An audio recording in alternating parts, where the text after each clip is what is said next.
All right, Kim, thank you. This is American Heart Month, and some people will need to get surgery to deal with ongoing heart problems. On today's Wellness Wednesday, Mark Charter talked with an expert from SSM Health on how new technologies are making these surgeries less invasive. She's got you covered.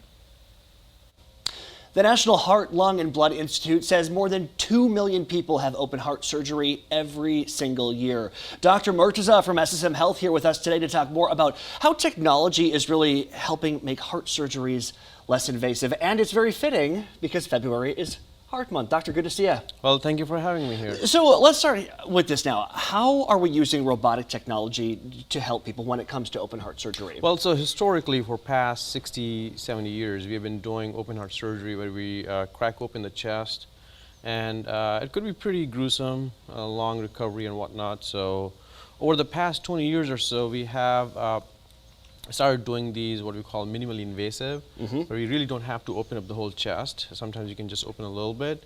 And over the last few years, we have incorporated what we call a robotic surgery, where we make small keyholes go between the ribs, and we can do, if not all, most of the operations that we would want to do a full chest opening. So the robotic platform allows us to do most of the operations on the heart without opening the chest. Dr. Murtaza, what about recovery time? I'm not a doctor, obviously, but I'm assuming the recovery time is a little bit faster because it's less invasive? Absolutely, and not just that. You know, so recovery time after an open heart surgery would take anywhere from 4 to 8 weeks, and if you do not have to open the chest, it would take half as long to recover.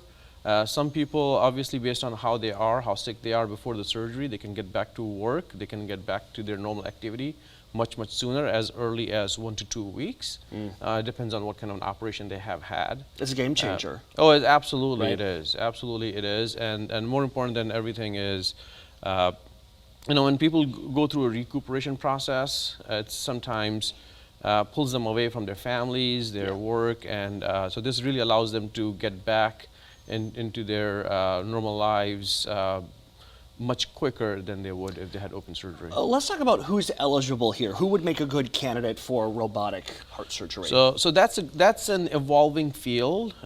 Historically, we have had minimally invasive bypass operations that we have done for years here at SSM. More recently, we have started doing, in a few years now, mitral valve surgery.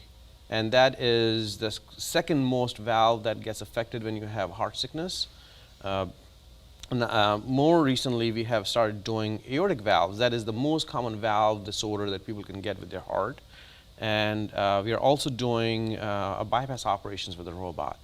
So those are kind of like the three main diseases of the heart that, you know, bring people into either hospitals, make them sick, make them go into heart failure, or make them need an operation. We have the capability to offer all three operations with a robot now. Dr. Murtaza, thanks for the insight. We certainly appreciate it. Well, you're most welcome. Thank you for having me. All right.